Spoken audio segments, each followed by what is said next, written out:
I'm not so worried about their debt as their entitlement mentality when they get out and say, I've got a license, I'm a doctor, I deserve these things. But I think generationally, you see millennials, X and Ys, that they really don't want the ownership. The good thing about recessions and the good thing about bad times is it's a great time to step up and own. The debt is not that big a deal. They dedicate their life for the first 4 or 5 years to having goals that they stay with. I mean, there's nothing else that's going to keep you as honest, reward you as well, and punish you for your foolishness like business ownership. Mike, I want to give something to our listeners who are younger in career. They're maybe no more than 15 years, in a career, less than that. Given the fact that we are seeing margins decrease for those who are participating with PPO insurance, we're seeing the conglomeration and consolidation with DSOs who have the economies of scale that I, as a solo practitioner, very hard to deal with.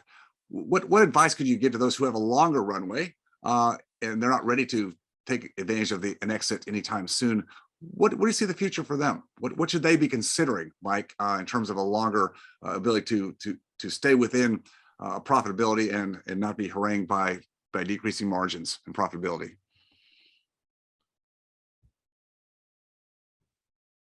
I think you're muted, Mike.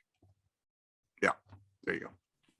I follow about 15 Facebook groups, and a lot of the comments are given by younger doctors. And you're reading it, you're kind of going, oh my gosh, I can't believe they're saying, And so, I probably was saying that 30 years ago too. There's higher debt coming out, more competition, but there's some generational proclivities that are defining the limits of what they're going to be able to do. The best places to practice aren't going to be in the best places to live. It's not going to be Dallas or, Denver or something like that. I'm not so worried about their debt as their entitlement mentality when they get out and say, I've got a license, I'm a doctor, I deserve these things. But I think generationally, you see millennials, X and Ys, that they really don't want the ownership. Now, it was interesting in the end of 2019 and the start of 2020, when we first hit the pandemic, Facebook was saying, man, I am glad I'm working for this DSO or this corporation. They're taking care of me. This is awesome. I had Big Brother taking care of me. And then by about June, they're going, I've had enough of this crap. So it weaves back and forth, but it is concerning to me that they're not going into ownership, because I still think ownership is a great thing to do. It's not only learning to be able to provide a service in a consumer-driven business where people vote with their feet and their wallets, because that'll translate to anything you want to do later. Okay, it's almost like, dude, you need to check some boxes and have some creds of just learning to do what it takes and adapt. And yeah, you want to guard core, the validity and, the things that you really believe in, but you also have to embrace change. And, when Alistair talked about trends, 1973 Megatrends, that book talked about how you could look at things happening. I think the example I gave in World War II, the axis, and reading and be able to understand what was going on, even though you weren't supposed to be able to. That there are states where things are happening that you can look at, like California and Florida, that'll be maybe 5 years ahead of Dallas, 10 or 15 years ahead of Arkansas. And you can look real smart if you start looking at the trends. The good thing about recessions and the good thing about bad times is it's a great time to step up and own. And because, again, it's just not that hard to make this happen. And again, when you talk about managed care, I think it's an unusual trait of dentists where they think denial is a river in Egypt. They have this, they believe that this isn't a double standard, that, oh, I don't have to take insurance, which is fine if you can make a great living without doing it. But nationwide, it's 75% in insurance penetration. There are some areas that you probably aren't going to make a very good living if you don't. So on Facebook, I see these young people looking at this going, well, I'll never do that. I'll only be fee for service. But I'm sitting here thinking, I'd rather be a Tarzan in a managed care jungle than die in a fee for service practice and think that was bad. Dentists don't want to do managed care, yet when they go out and buy medical insurance, they buy a PPO. Okay, I mean, there's just some trends that are undeniably predictive of what's going to happen in the future. And I'm all for fee for service practices. I'm all for managed care practices, as long as the doctor can save about 20%. He really enjoys his profession. The patients love him. There's consistency of staff. Things don't roll over, and they grow, in any environment. So yeah, I'd want them to go out and do it. The debt is not that big a deal as long as they don't, it's just they dedicate their life for the first 4 or 5 years to building a practice, controlling the debt, and having goals that they stay with, and stick with. I've never worked with a young doctor we couldn't pay off all of his debt in 3 to 5 years. Yeah, with Ever. discipline. Yep. Yeah. Yeah, Brandon, I'd like to get your take on kind of the same question as you're advising or giving counsel to those who come to you to ask you whatever stage they're in. But again, younger docs, same thing. What additional points of reference would you give them?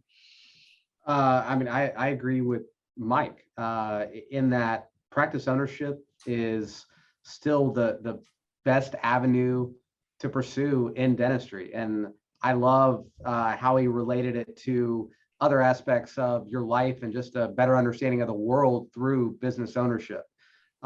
We have seen the private party docs that have bought practices over the past 5 years thrive, regardless of those that did it intentionally and were prepared, have thrived and increased revenue, profitability of the practices they've purchased almost across the board.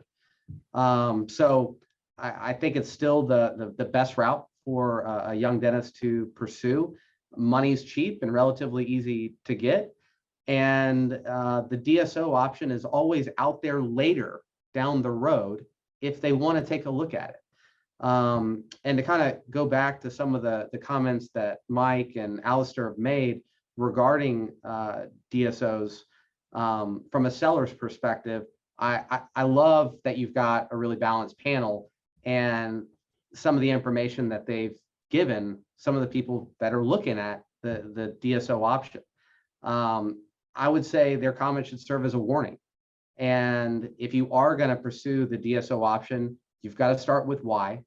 You've got to be intentional and you've got to be pragmatic. You've got to understand your options, explore your options, and make sure that you create a highly competitive environment for your practice so that at the end of the day, you're going to end up with the best result. So I appreciate the warning that they've given regarding hot money and how private equity works and what's happened in other industries, prior to that money entering the dental industry. And it's critically important that everybody get educated about their options rather than you have a bad day and you respond to a letter you got in the mail, and before you know it, you've sold the goose. Because we see that happen over and over and over again. And it's the reason that we've become an advocate for sellers in the DSO marketplace. Great, well said. Same question. Let me go back to the other three of you. Alistair, jump in. The pathway for younger docs. Any additional caveats or heuristics that you would give them to consider? Well, I try not to put my thumb on the scale too much with clients of mine, but I definitely will in this case for business ownership. While I teach and help with strategy and tactics and these types of things, team cultural leadership training, etc., this is really just a Trojan horse into which I've really inserted my deep-seated Machiavellian grand scheme, which is to just help people love business ownership. It's just one of the most gorgeous laboratories of self and global discovery that is unmatched. I mean, there's nothing else that's going to keep you as honest, reward you as well, and punish you for your foolishness like business ownership. And I think that, we've got the saying in Zulu, "Mkhonto wesizwe," the sharp end of the spear. I chose to put myself there at my first business at age 18, and I've never looked back. So I definitely am a fan. Beautifully, if we're quite honest with ourselves, which is the root of all progress, honesty. Dentistry is to a certain extent somewhat of a walled garden, as a client and friend of mine put it. And it's true. We don't always want to hear that because we want to make sure that we're exceptional. But there is an element of it being a walled garden. Even a poorly run practice is going to give you a great lifestyle. This is not true if you're in the biotech space, for example, or many other sectors. And so this is a huge luxury. And I actively encourage practice ownership, because what this does is it gives you either a hammock into which you could lie and kick around and work for 20 years and to have a beautiful family and lifestyle, or you can choose to see that net not as a hammock, but as a safety net, and get out there on your trapeze act and really go for it and do cool, big, exciting things. And I think business ownership is just a beautiful invitation for just that. Great. Thank you. Bill, Jared. I agree with what you said 100%, Alistair. I mean, if you look at our dental momentum journey, right, phase 1 of our journey answers the question, is practice ownership right for you? And it's not a right or wrong answer. It depends on the individual, you know. And so I'm a huge advocate for practice ownership. If we start talking to that young doctor and they're like, yeah, this excites me, this sort of thing, push in that direction, because I think practice ownership is absolutely fantastic. If they're talking about, because practice ownership is just not, you're doing dentistry here, and then over here, you're still doing dentistry, but you're the owner. All the other things that come with it, the leadership aspect, managing the team, trying to put in processes, that's additional work on top of just dentistry, right? And so do they want that? Does that excite them? If yes, let's go. If not, and they're like, you know, I kind of just want to do dentistry and stay over here, then that's the right answer for them. So we just we don't really steer people in the right direction, I guess, or I guess sway them in one direction or the other. We just get inside their head and figure out where their mindset's at, what excites them. And then I guess we do steer them to yes or no. So it depends. Yeah, you're spot on, Jared. And that's kind of what we see, is that realistically, you know, when you look at the world or the economy in general, there's employees and then there's business owners, and many people are more than happy to go to a job and come home and watch Netflix or do whatever. And that's fine. That's their lifestyle. That's what they want to do. That's what, energizes them. And, there's nothing wrong with that. We tend to try to attract people with an entrepreneurial bent who do want to be that tip of the spear, like Alistair said, that understand that it's not easy, but it can be the most rewarding thing you do. And it can be one of the most enjoyable things you do. But there are pillars and things you have to focus on. There is leadership. You have to deal with team. A lot of times people are concerned with teams and dealing with people. So, our goal is to try to educate and let them know what the business of dentistry looks like. Mike Abernathy's been huge for us in trying to teach us so we could teach our tribe. And it is not for everybody, but if it is, then it's an exciting journey. And you get on that journey. And like I said, it has a beginning and end, and all throughout the way, there's going to be ups and downs, but it is a lot of fun. So that I think Jared said it perfectly. We don't try to sway people one or the other, but if they do have a little bit of an entrepreneurial bent, that's when, I think it's time to start educating and getting them ready for that journey. Yeah, beautiful. If you enjoyed watching or learning from this video, please leave a like and subscribe to my channel for more content. If you have a question about any of my content or this specific video, just please leave a comment down below. And as always, stay focused on your freedom. I'll see you next time.